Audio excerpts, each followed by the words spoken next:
Your friend in Central Illinois. WHOW. Top of the morning. Thanks for being with us. I'm your host today, Seth Lawrence. The WHOW Morning Show streams to Facebook and YouTube, brought to you by Peterson Insurance, your Pekin Insurance agent in Clinton. Paul Skowron is the CEO of Warner Hospital and Health Services, in studio with us this morning. Good morning, Paul. Good morning, Seth. How are you today? You doing all right? Doing great. Yeah? Beautiful day outside. It is. Feels like fall, finally. I think it is. We've got those heats, those warmer days behind us, and it's off to that crisp, cool air of the fall. We appreciate you making time for us. And Paul, before we get to kind of the things that come with that crisp, cool air, like the allergies and the flus and all the colds and all those things, let's get an update. Folks are seeing a lot of things happening at the hospital, particularly as it relates to that parking lot. I knew you had a board meeting last week. You were telling me it was mostly updates on those projects. So let's start with that this here morning. That's right. And the board members have to walk through two construction projects just to get to the board meeting. First, the emergency room entrance is reduced and set up for construction. And then on the west side, of course, what is going to be the new entrance for the specialty clinic.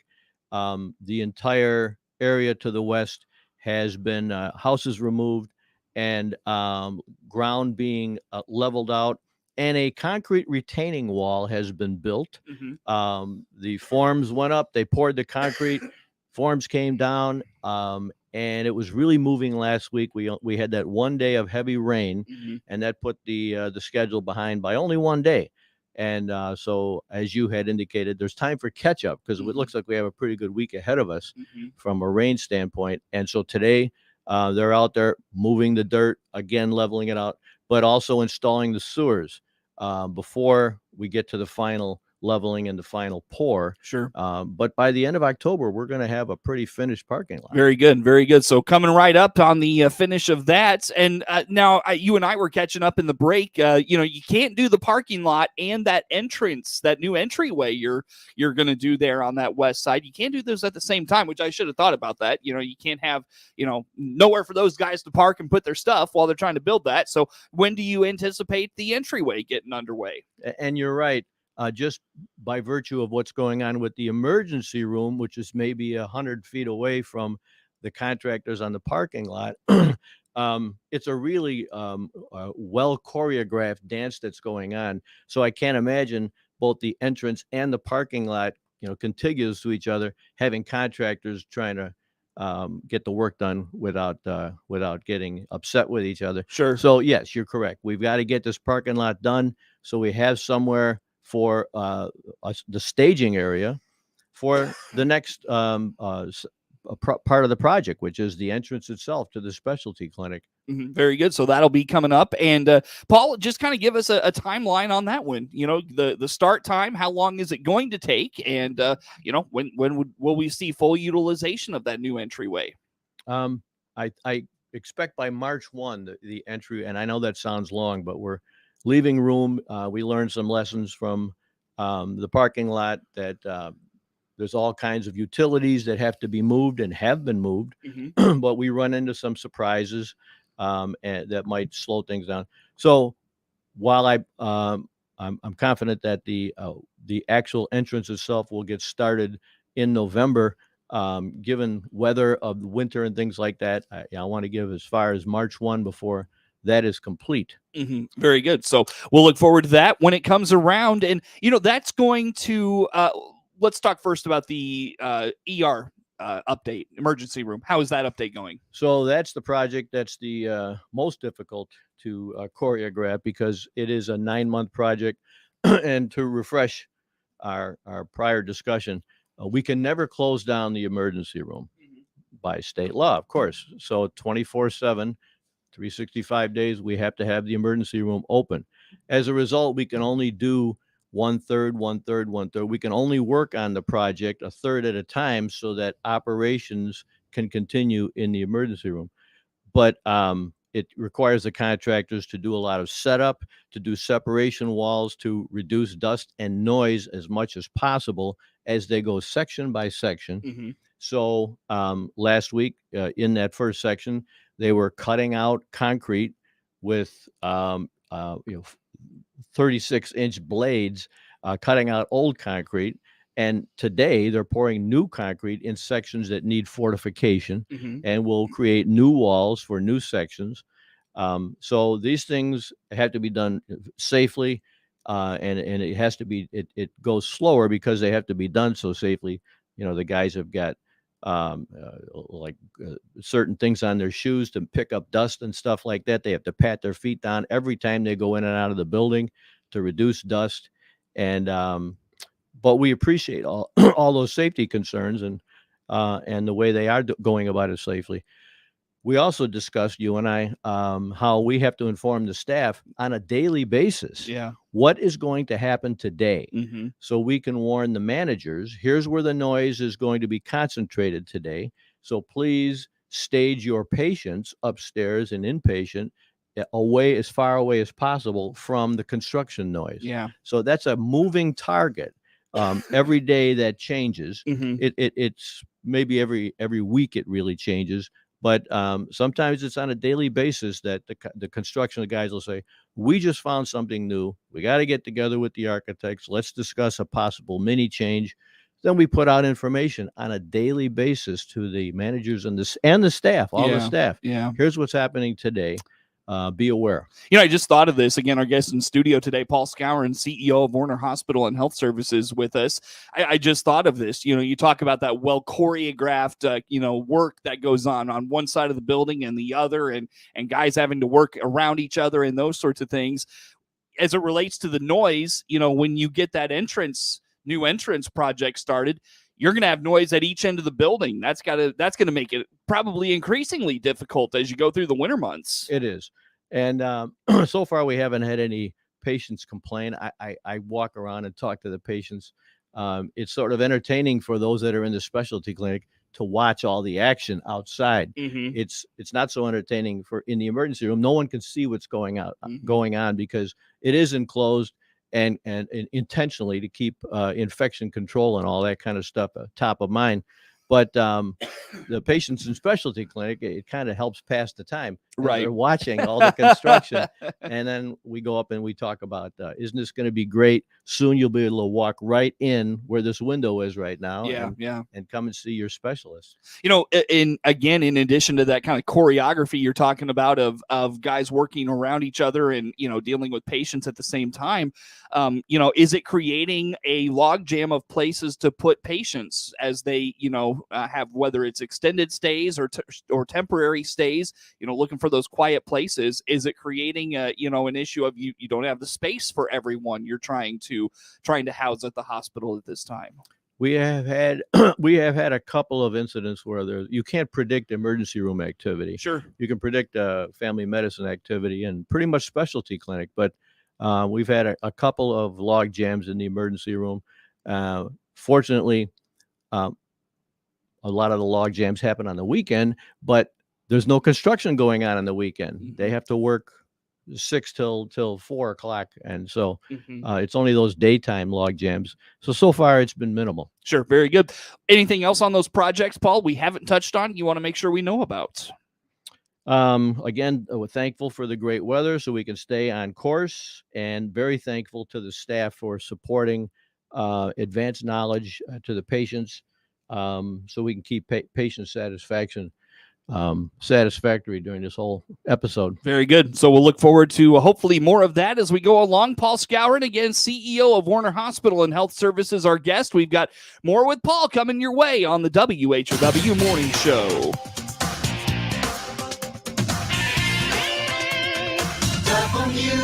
WHOW.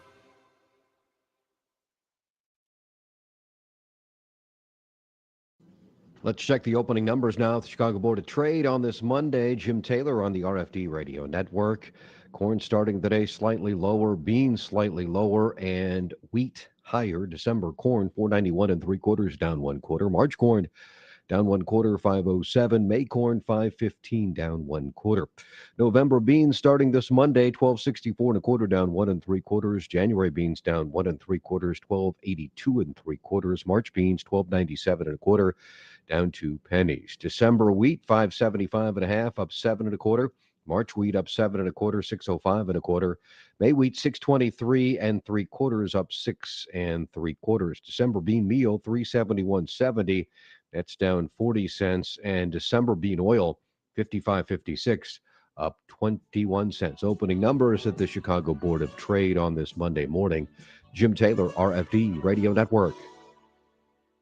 Looking for Chevrolet inventory? This is Scott Baum from Baum Chevrolet Buick here in Clinton. We have the all-new Chevrolet Trax, Blazer, and Trailblazers coming. Plus, several Chevrolet Equinoxes and Traverses are here. This month, take advantage of extra $1,000 trade-in assistance on your trade. There's always a need for quality trades here at Baum's. BaumChevyBuick.com. Right from the start. Cooler weather is on the way, and at Love It Once More thrift store in Clinton, we're here to help. We have all our pants and jeans, adults and kids, on sale for 20% off. So come and see us. This is Connie reminding you to check us out on Facebook, Instagram, or doitdailynews.com. This is Ryan Utterback with Utterback Real Estate. Selling your house on your own can be overwhelming. Pricing, phone calls, showings, negotiating offers. Did I mention the paperwork and baking all those cookies for open houses? And that's why you're the other Ryan. For stress-free selling, click the Utterback Real Estate icon at DeWittDailyNews.com. Your friend in Central Illinois, WHOW.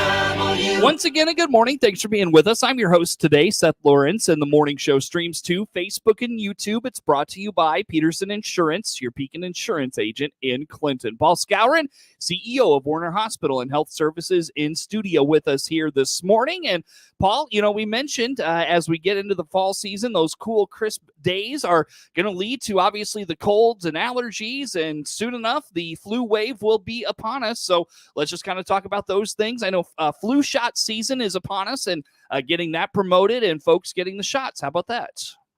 Yes, our family medicine hosted an annual community flu vaccine clinic on Wednesday, October 4th from 9 to 12. And there is another one on Wednesday, October 18th from 9 to 12. So I went over there, and I was glad to see that the public was taking advantage of this flu clinic. But I have to say that it was mostly people of my age, senior citizens. And so I was in Walgreens this weekend getting some medicine for my wife, who's also a senior citizen, noticing that people are starting to scarf up the congestion and Robitussin DM and all that kind of stuff. So it's sneaking up on us. Mm-hmm. And so I encourage more to take advantage of the flu clinics, but I also would like to see young bucks like you step up more this year and get flu shots. Mm-hmm. And we had that discussion when I was your age. I didn't think I needed any flu shots. Mm-hmm. But if you're living with people that have compromised immune systems, then it's good if you can protect yourself to not bring flu home. Right. So these are things you have to consider. But sure. As you said, your family thinks more in November.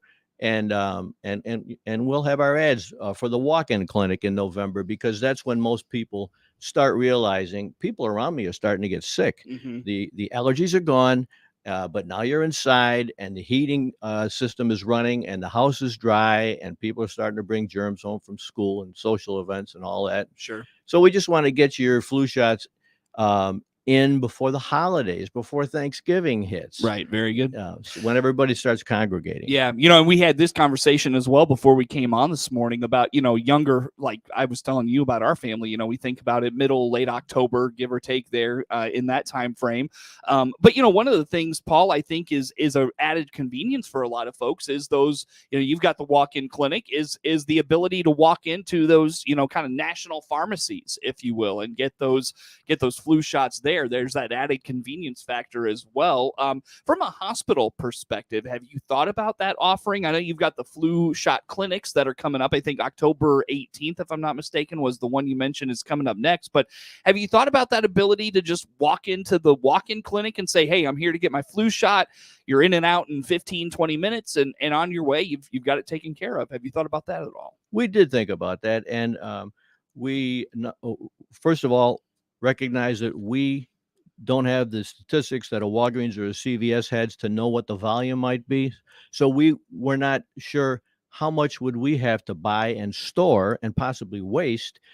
And then looking at the fact logistically that Walgreens is literally across the road from the hospital, it's just more convenient for the public to go where they have sufficient stock and the most current flu vaccine. So we'll have, in the walk-in clinic, we'll be there when you get the symptoms. But other than these clinics that we're having, the flu clinics, on these scheduled dates, next one being October 18th on a Wednesday, we're relying on those folks that do that for a full-time business, the Walgreens, the CVSs, and so forth, to have the make your appointment and get your flu shot. Well, and I venture a guess the flu shot isn't a huge moneymaker for the hospital, right? No, it's not. There's a number of things that aren't a huge moneymaker, but we have to provide them for the public. Well, sure, yeah. I'm not saying you shouldn't. I was just, it's one of those things like, why add that service or that, one more thing for your staff to take care of when it's not, financially prudent, if you will. Absolutely, I agree. Yeah, they're very good.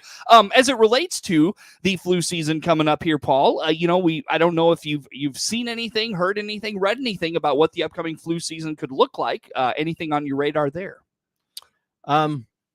That's always difficult. I'm just the flu shot that they come up with every year, it's been anywhere from 30% to 70% effective over the last 20, 30 years. Excuse me. And so the people that the drug manufacturers considered successful if they can get 55-65% effective flu shots themselves. That's why people overall just need to practice as much preventative behavior as possible. Yeah. Can't entirely rely on the flu shot. So I was asking if you've heard anything about the flu shot this year, or not the flu shot, the flu season, what it might look like coming up. So when you talk about flu, there's still people that are talking about this combination flu and COVID. And I was just reading this morning how there is a very little supply of this newest flu/COVID shot. And so some people are talking about, should we concentrate only on the flu or should we do the combo? And I'm in the camp that says keep it separate. If you'd like to be convenient and have both, that's fine. But when you get sick, you're going to be trying to figure out, was it the flu or the COVID? But if you get your flu shot, at least you'll know I've taken care of that part. Yeah.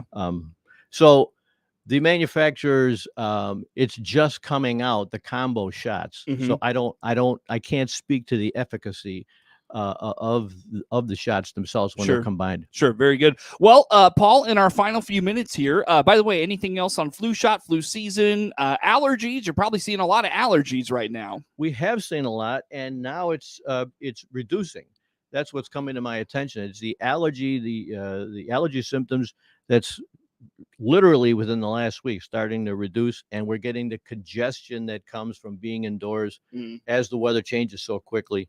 And people are back in school and doing and there's all the football games as the weather changes, and and people get sick by sitting out on cold benches and all this stuff. So we're quickly starting to see the respiratory stuff that comes with the changing weather and dropping so quickly. Not allergy so much, but coughs and congestion and head congestion. I was out west in the elevation last week, and I got back on Tuesday night, and by Wednesday, just my allergies took off. I was sneezing all morning, had a runny nose, all that stuff. So and plus it's harvest. The harvest air always does it for me. I don't know what else it could be, but it's always the harvest air for me that triggers it. So with that in full swing, it's been a heck of a week from the allergy perspective. Been definitely hitting the nasal sprays and all that good stuff. But Paul, I've got 2 minutes with you. You mentioned the flu clinics coming up. If you don't mind, one more time, highlight that. And what else do you have coming up at the hospital these days? In family medicine, in our family medicine building, once again, our annual community flu vaccine clinic is coming up, and Kelly Burton is running that. She's our extension 3275, or Lynn at 3413, and Lynn Schmidt So that's Wednesday, October 18th from 9 a.m. to 12 p.m. In addition, we have our typical caregiver support group, second Monday of each month at the Wellness Center. Kelly Burton runs that. Take Charge of Your Diabetes, our diabetes prevention program, and Matter of Balance classes are all underway right now. Again, Kelly Burton, extension 3275. Our Safe Sitter program, our next one is Saturday, November 11th, and that is hugely popular. People sign up for that right away. So there's always a need to learn more about safe sitting.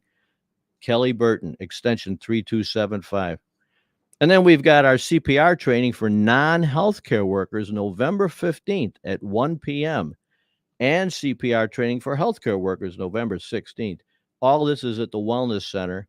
Contact Kelly Burton, extension 3275. Very good. Very good. Well, Paul, where do folks go to learn about those things? You know, the flu shots, the flu clinics all coming up. Where do folks go for that information? Easy to find it on our Facebook page at Warner Hospital and Health Services. Easy enough. We'll see you next month, Paul. Thanks for Thank making you. time for us. Paul Skowron, CEO of Warner Hospital, our guest in studio here on this Monday. The morning show streams to Facebook and YouTube, brought to you by Peterson Insurance, your Beacon Insurance agents in Clinton. WHOW. The Big 1520 WHOW Clinton, 92.3 FM W222 BG Clinton, 106.5 FM W293 DJ Normal Bloomington. News this hour from townhall.com. I'm Rich Thomas. Israel at war. A multi-pronged terrorist attack on the Jewish state has killed at least 1,200 people so far, many of them civilians, at least 4 Americans and some other foreigners among them. An Israeli military official says his nation is involved in a fight for its life. It is by far the worst day in Israeli history. Never before have so many Israelis been killed